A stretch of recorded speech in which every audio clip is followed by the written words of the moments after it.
බුද්ධ ධම්ම සංඝ යන තෙරුවන් වැඳීමේ ආනිසංස. අංක 1 දීර්ඝායුෂ ලැබීම. අංක 2 උපන් සෑම ආත්මයකදීම ශරීරයේ වර්ණවත් පැහැපත් බවක් ලැබීම.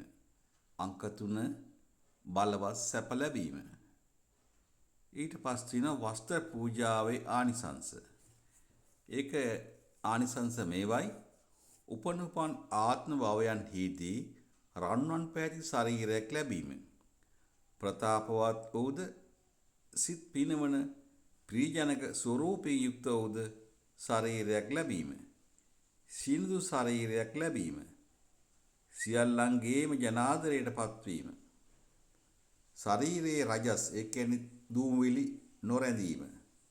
උපතින සෑම භවයකදීම බොහෝ වර්ණවත් හා අගනා වස්ත්‍ර ලැබීම. ඊළඟට තියෙන දැලිපියා පූජාවේ ආනිසංස. සීල ක්‍රියාවන්හි දක්ෂතාවය ඇතිවීම. මනාව සිත සමාධිගත වීම. බුද්ධිමත් විසරද භාවය ලැබීම. වීරිය ඇතිවීම. හිත ශක්තිමත් වීම. සද්ධා ඥානයක් ලැබීම.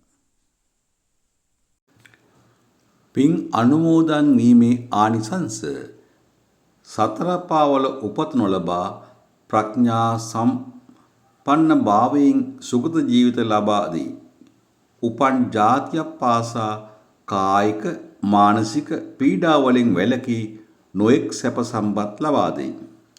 ඒ වගේම ඊළඟට තියෙනවා පාලම් ඒ දඬු ඉඳ කිරීමේ ආනිසංසය. අනතුරු වලින් ආරක්ෂා වීම හෙවත් උපද්‍රව වලින් තොර වීම. සතුරන් මැඩලිය නොහැකි වීම. එලිමානකට ගියද දැවි අවුවෙන් හෝ වර්ෂාවෙන් පීඩාගෙන නොදීම. තම වස්තුව හොර සතුරන්ගෙන් ආරක්ෂා වීම. අන් අයගේ ප්‍රශංසා ලැබිය හැකි වීම. දෙවි මිනිස් දෙගතියෙහි හිතගෙන පරදි යාන වාහන පහසු වීම. වේගෙන් යා හැකි වාහන ලැබීම. නිවන් සම්පත් ලබා ගැනීමට හේතුවක් වීම. වතාවත් කිරීමේ ආනිසංස. සසර වසනතුරු භවභෝග සම්පත් ලැබීම. වනාන්තරයක ගියද කිසිම බාධාවක් නොවී දේව ආරක්ෂාව ලැබීම. නොඑක් උගුල් අවි ආයුධ වසවිස වලින් අනතුරු විපත් නොවීම. නොඑක් ආකාරයෙන් ඇතිවන වාපිස්සෙම් රෝග ආදීද රෝගාබාධ වලින් වැළකීම. උපන් සෑම ආත්මයකම තමාගේ ශරීරයේ පැහැපත්ත මහා රූප ලක්ෂණ ඇතිවීම.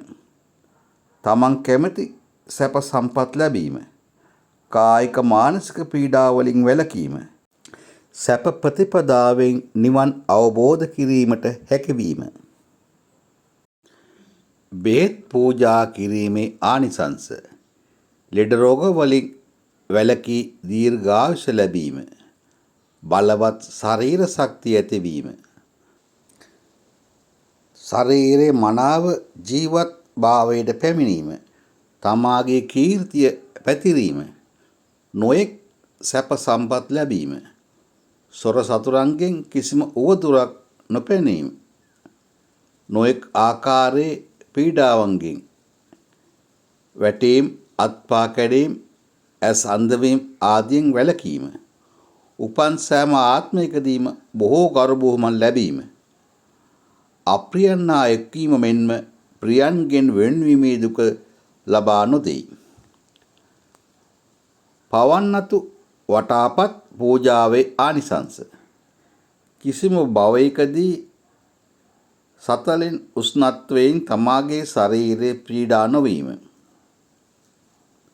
ශරීරයේ වෙහෙසටපත් නොවීම. චිත්ත පීඩාවන්ටපත් නොවීම.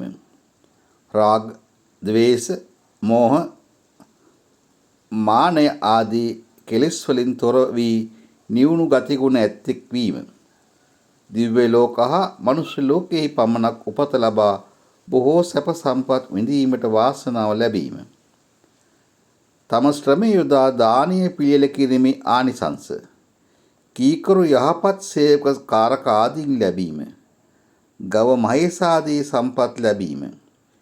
ප්‍රණීත ලෙස ආහාර පාන පිසිය හැකි වීම හා එවන් සේවකයන් ලැබීම. ප්‍රණීත ආහාර පාන ලැබීම. පිරිසිදු හා දර්ශනීය මුළුතැන් ගෙවල් ලැබීම.